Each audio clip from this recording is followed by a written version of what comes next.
Филиппиний шоронгоос амьд гарч ирэх магадлал байхгүй. Монголоос гарснаас хойш 13 жил гадаадд амьдарсан инх амрыг эрүүгийн цагдаагийн газар гадаад харилцааны яамны тусламжтайгаар эх оронд нь авчирчээ. Тэрээр Филиппин улсад ажиллаж амьдрахдаа эрхэм зөрчигдөж хөдөлмөрийн мөлжлөгт өртөжээ. Бичиг баримтаа алдснаас болж эх орондоо ирэх боломжгүй болж олон жил харь оронд хүн хөдөлмөр эрхэлсэн инх амартай харилцлаа. Гадаадд удаан хугацаанд амьдарсан тэрээр монгол хэлээр ярих нь тун тааруу байсан. Монголоос хязаа гарсан бай. Монгол улсаас 2005 оны 5 дугаар сард гарсан. Хэл сурах сонирхолтой байсан учраас Гонконгд очив. Тэнд 1 жил амьдарсан. Амьдрах хугацаанд Филиппинд очиж суралцсангаа ажил хийх боломжтой байна гэж ойлгосон. Намайг тэндээс авч явсан хүмүүс чи бидэнтэй хамт яв. Филиппинд хямд үнээр суралцах боломжтой. Хүмүүнлэгийн байгууллагад ажиллаж болно. Танай оронтой харилцаа холбоотой ажилдаг. Энэ байгууллага нь хүмүүнлэгийн чиглэлээр үйл ажиллагаа явуулдаг төрийн бус байгууллага гэж хэлсэн. Олон улсын байгууллагад өөрсдөө хүмүүнлэгийн байгууллага хүүхдүүдэд ядарсан хүмүүсийг асран хамгаалах чиглэлээр үйл ажиллагаа явуулдаг гэж тайлбарладаг. Гэвч тэр нь бүгд худлаа. Өнгөцгөн харуул Солонгос, Япон, Хятад, Америк гээд бүх орны хүмүүс байдаг болохоор хүмүүнлэгийн байгууллага гэж хэлэхэд нь итгэдэг.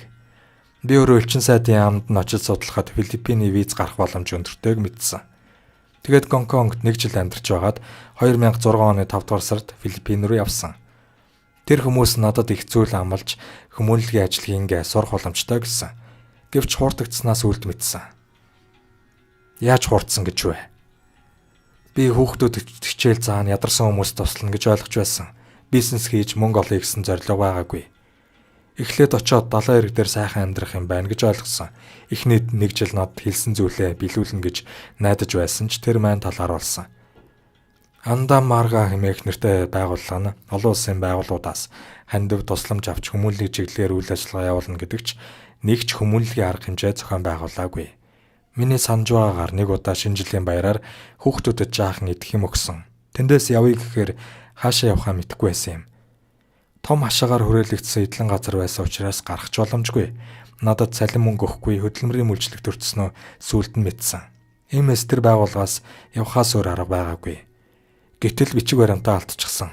Бичиг баримт пассвортаа авъя гэхээр тухайн үед Филиппинд Монголын элчин сайдын яам консулын газар байдаггүй. Монгол хүнч байгаагүй. Би Филиппинд байсан анхны монгол хүн. Монголын тухай тэд юу ч мэдэхгүй. Монголоод гэдэг рок хамтлаг байдаг. Монгол гэдэг нэртэй харандаа байдаг. Тэрүүгээр л мэддэг. Тэр үед Монгол руу холбогдож тусламж гуйх боломж байгаагүй юу? Бичиг баримтгүй болохоор яаж чадаагүй. Гэрлүү холбогдох гэхээр тэр үед утас интернет сайн өчөөгүй байсан учраас болохгүй байсан. Гар утас дөнгөж гарч байсан үе Монгол руу залгахаар байна уу гэд тасарчдаг.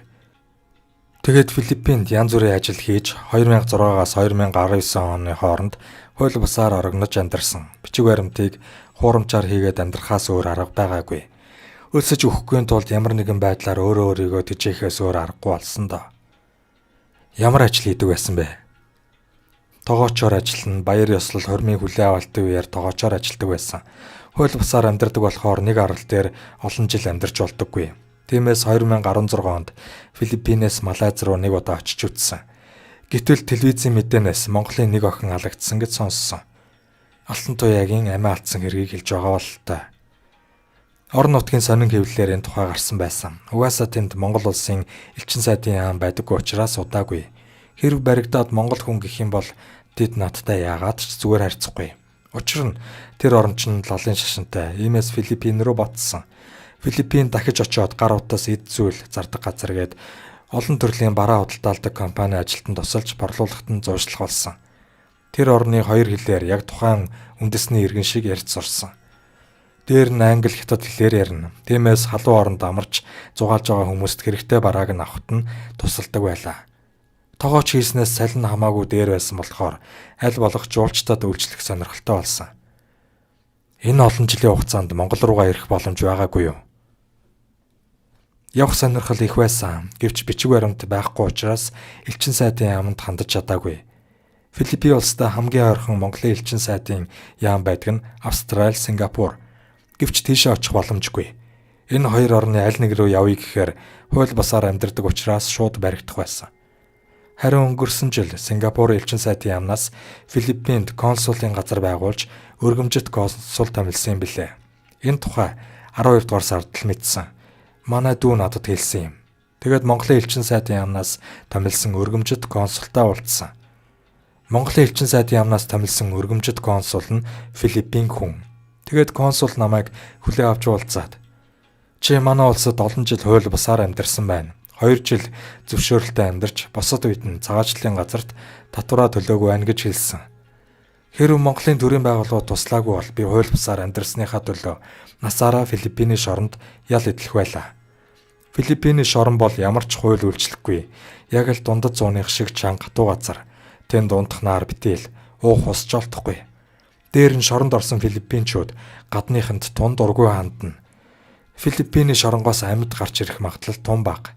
Энэ дашрамт залуусыг гадаад ажиллаж суралцахаар явахдаа болгоомжтой ханддаг байхыг анхааруулж байна. Тус улсын анхны монгол хүн учраас намайг өршөөсөн. Улмаар Сингапур дахь Монголын элчин сайдын яамтай холбогдож гадаад харилцааны яам эрүүгийн цагдаагийн газраас надад дэмжлэг үзүүлснээр 15 жилийн дараа Монголдо ирлээ. Энэ завшааныг ашиглан намайг эх орондоо ирэхэд тусалсан Сингапур дахь Монголын элчин сайдын яам, гадаад харилцааны яам, эрүүгийн цагдаагийн газрын хамт олонд талархал илэрхийлье. Олон жилийн дараа Монголдо ирсэндээ баяртай байна. Хэдийгээр хамаг харин залуу нас минь хүний нутагт өнгөрсөн ч гэлээ. Их нутагтаа ирсэн маань маш том баяр байлаа. Энэ дашрам залуусыг гадаад ажиллаж суралцахаар явахдаа болгоомжтой ханддаг байхыг анхааруулж байна. Чи ямар мэргэжилтэй вэ? Цаашид ямар ажил хийе гэж бодож байна? Монголд байхдаа Монгол Ардын хувьсгалт намын дэргэдэх улс төрийн их сургуулийг ичнээгээр улс төрийн мэргэжлэр төгссөн.